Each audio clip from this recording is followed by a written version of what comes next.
Redmi go miss call reminder setting. नमस्कार दोस्तों, स्वागत है आप सभी का तिकराज यूट्यूब चैनल पर। तो दोस्तों, आज के इस वीडियो पर मैं आपको बताऊंगा कि कैसे आप जो है अपने Xiaomi के डिवाइस पे मिस कॉल रिमाइंडर सेट कैसे कर सकते हैं। तो अगर दोस्तों आपको जो है यहाँ पर मिस कॉल रिमाइंडर सेट करना है तो आज के इस वीडियो को देखिए और जानिए किस तरीके से आपको जो है मिस कॉल रिमाइंडर सेट करना है। ठीक है, तो यहाँ पर दोस्तों मान लीजिए कोई आपको मिस कॉल करते हैं और आप फ़ोन को साइलेंट पे कर देते हैं या फिर आपको पता नहीं चलते हैं।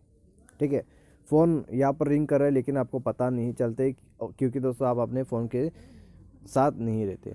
ठीक है, तो ऐसा इंसिडेंट्स कभी कभी हो जाते हैं। तो यहाँ पर मिस कॉल रिमाइंडर क्या करते हैं, आपको 5 मिनट के बाद एक रिमाइंड किया जाएगा कि आपके पास जो है वो एक मिस कॉल छोड़ा हुआ है। ठीक है, तो आप उसको जाके देखिएगा और आपका जो भी इम्पोर्टेंट कॉल्स वगैरह रहेगा तो वो मिस नहीं होगा। ठीक है, तो कैसे करना, चलिए देखते हैं। वीडियो को देर ना करते हुए शुरू करते हैं। शुरू करने से पहले जाके चैनल को सब्सक्राइब कर लिया ऑब्वियसली, और साथ ही साथ उस बेल आइकन को क्लिक करें ताकि आपको लेटेस्ट अपडेट जो है हमारी तरफ से मिलते रहें।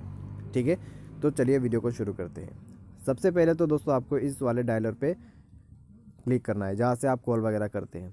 ठीक है, उसमें जाना है। उसके बाद 3 लाइन्स पर क्लिक करना है, सेटिंग पर जाना है।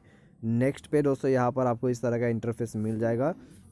तो स्क्रॉल डाउन करके आपको यहाँ पे और एडवांस सेटिंग पर आना है। एडवांस सेटिंग पर आने के बाद दोस्तों आपको मिलेगा मिस कॉल रिमाइंडर, इसमें क्लिक करना है। और दोस्तों आप यहाँ पर कितने बार रिमाइंड करना चाहते हैं वो आप सेट करें। मान लीजिए 3 बार, 3 बार आपको रिमाइंड किया जाएगा 5 मिनट के यहाँ पर इंटरवल्स के साथ। ठीक है, तो इस तरीके से जो है यहाँ पर ये चीज़ काम करेगा। तो अगर दोस्तों आपको सेट करना है मिस कॉल रिमाइंडर तो यहाँ पर आके आप सेट कर सकते हैं। ठीक है, 5 मिनट के इंटरवल के बाद आपको एक एक बार रिमाइंड किया जाएगा। तो इस तरीके से सेट किया जाता है। तो आज के इस वीडियो पर दोस्तों बस इतने, उम्मीद करते हैं वीडियो आपको पसंद आया होगा। Thanks for watching.